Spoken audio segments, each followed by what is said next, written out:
Mike is how antic and comical he was. He had a great love for things like the Firesign Theater records, which we used to listen to in his parents' basement, ad infinitum, often stoned. That was something we did a bit too much of, was getting high in those days. But we did manage to create a few great Dadaist works of art that were promptly thrown away, and with good reason. One example, for canvas, we used an old window shade that I had fished out of the garbage, which we nailed up onto a fence on my parents' property and slathered with paint a la Jackson Pollock, and then got farther and farther back from it, throwing paint at it, and then eventually tomatoes if they were properly ripe, and ultimately the entire contents of a jar of pickled herring. This painting was appropriately called Too Much Juices, and it was confiscated by my stepfather and thrown away on the grounds that it would either attract vermin like raccoons or at the least kill our cats. So Mike was a great deal of fun, and yet, you know, for all of the extracurricular activities he engaged in, some of them mind-altering, he was a superb student to the end. He would have had his choice of colleges. He went to Sussex. Unlike him, I fell off the deep end, stopped going to school, failed to graduate high school, and was forced to take summer school. My mother had moved away from town, and John and Janet Marqusee were so generous and great that because Mike was away, they let me move into his room, where I completed summer school, and where the Postal Service being unable to reach me, I got a phone call from my mother in the Marquusee's kitchen one day saying, "You've heard from the Royal Conservatory of Music in the Netherlands. You're in, but you have to get your ass over there right away because the semester's about to start." And the best thing about that was that I was just a ferry ride away from Mike, who was in Sussex, and so we were able to prolong our great adolescent friendship, which is unlike any other friendship, and have some very good times here in London into the 1970s. I just want to thank Mike's great siblings who are here, and Liz Davies, who hosted my wife and me here in London just a few years ago, and to say how wonderful it is to share these memories of Mike with all of you. And I think, you know, rather than my running over time, I'm going to stop now and let the next speaker come up. Thank you.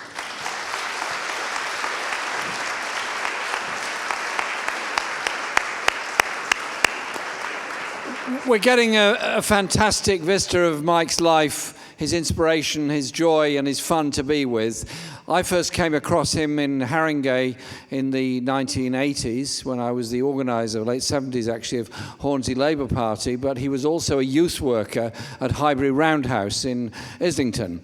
The Roundhouse was called because it was a round building on the middle of Highbury Fields where a group of young people used to hang around looking for something to do, and eventually people got together, worked with them, and set up Highbury Roundhouse Community Centre just down the road. Mike was the youth worker there, and he thought I should have an engaging meeting during the first election campaign I fought in 1983. So he spent the whole day winding up a group of young kids who were then set to question me for a couple of hours one evening. Memorable, great, real politics, and what a great inspiration he was to them. Clara Connolly is here.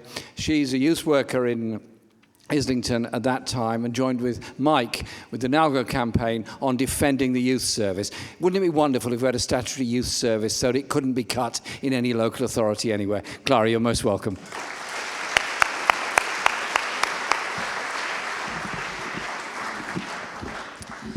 Yes, well, I was asked by Liz to speak about his time, Mike's time as a youth worker in the Islington Youth Service in the early 80s. And it's a long time ago now, actually, and I've really tried to remember what he was like then. And actually, he was amazing. He was just appeared like a star on the Islington firmament and really dazzled and charmed and astonished both the youth workers and the youth in Islington at the time. And it's really good for me, it's been wonderful for me to hear where he came from, because we really didn't know who was this amazing guy. And now we know where he came from, and it's really enriched my knowledge of him, and I thank his old friends and family for that. Actually, I knew him, yes, as part of the trade union campaign and Islington Youth Workers Group campaign to save the youth service at the time. And I was part of a group of 3 of us, the gang of 3, as we were described by the youth officer when he left many years later. And the gang of 3 was Thanos Morphetus, is down there, who was involved in the Islington Bus Company then, which was an amazing community resource. I mean, our silkscreen posters for our campaigns, for our agitprop, were the envy of the youth service at the time. There's Thanos there. Can you just stand up and say hello?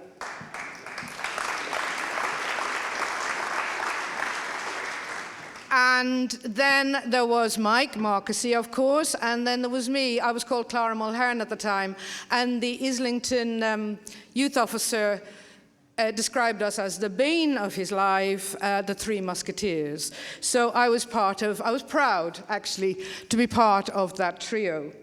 But if I just will recall for you, just very briefly in my 5 minutes, what the spirit of the times were. It was the end of Thatcher's first term and the beginning of her second term. It was a very bleak time in some senses, but it was also actually a time when there was a real sense of, as Thanos reminded me, well-resourced resistance in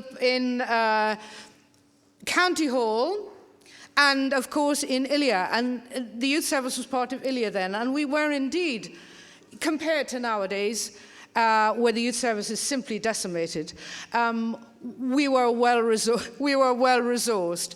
And it was a time of radical experiment in the youth service at that time. I mean, I've explained already that Thanos's bus company was an amazing resource, which was used by young people. It was the first music studio, I think, aimed at youth in the country at the time. I was working as part of the Islington Girls and Young Women's Project, which was really part of bringing, if you like, the new social movements into the youth service. And Mike was very much part of bringing black young people into the youth service, particularly in Highbury Roundhouse. So we were kind of each acting actually from a position of strength.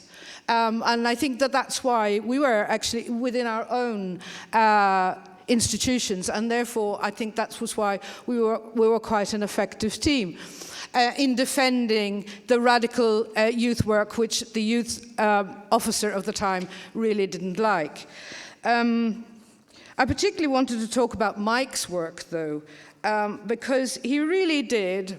I mean, his work was truly radical. We were part of, if you like, at the Islington Girls and Young Women's Project, part of the new social movements, the lesbian and gay movement. As Thanos reminded me, there was a real struggle to get the lesbian and gay teenage group recognized, registered as part of a genuine youth group. Now, this was the time of Clause 28, as you remember, and the, forbidding. So how we managed to do it, I really don't know. I know that Thanos helped us at the time. But that was the kind of, pioneering spirit of the youth service at the time. It was not about playing pool. It was actually about genuine social and political education. And Mike was right at the heart of that. Highbury Roundhouse, as Jackie Sheehy, by the way, who was his boss, who can't be here today, she's very, very sorry. She was devastated to hear about Mike's death. As she said, she reminded me that when she went on maternity leave, one time in the early 80s, it must have been 1981 or so, the club was White Club. When she came back from maternity leave, it was a black club. She and she had started actually the movement by starting a black young people's night at the Highbury Roundhouse, but it hadn't really quite taken off until Mike and Dave Campbell came along and really turned that youth club into a hive of political and social education. For example, first of all, by getting the young people, and he didn't preach, as all of us have said so far, he didn't preach from the top down. He really knew how to involve young people in, of course, he used his charm and his brilliance in doing that, but he knew how to involve young people, first of all, in running their own youth club, starting there, starting where they were. Secondly, in defending the youth service. He would bring the whole of the youth club down to Islington Town Hall when they dared suggest cutting Highbury Roundhouse's resources or anybody else's in Islington.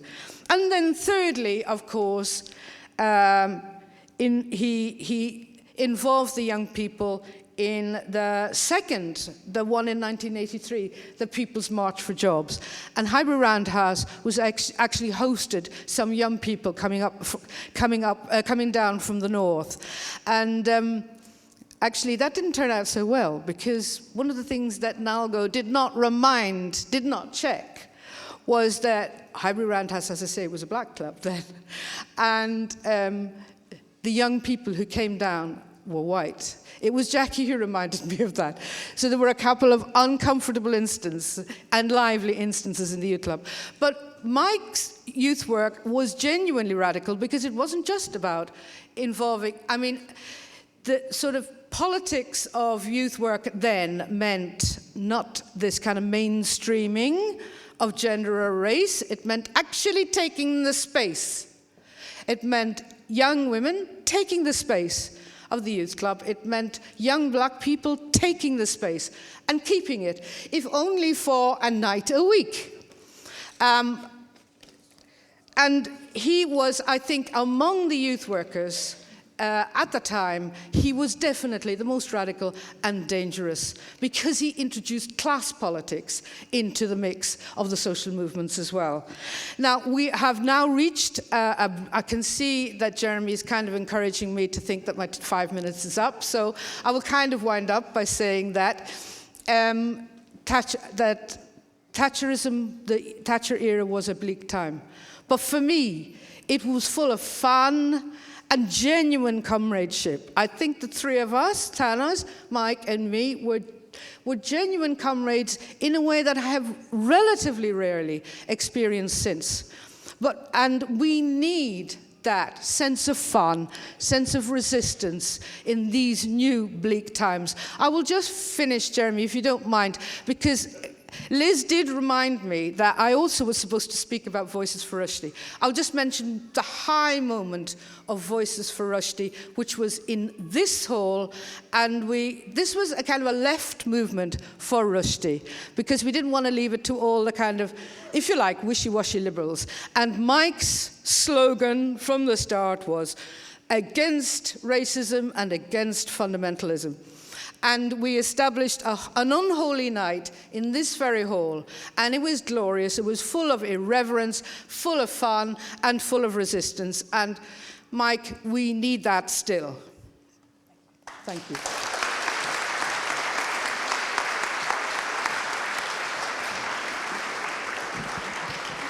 Clara, thanks very much. I'm really sorry to loom behind you then, but we want to make sure we get everybody in who we've got on a very long list of different speakers.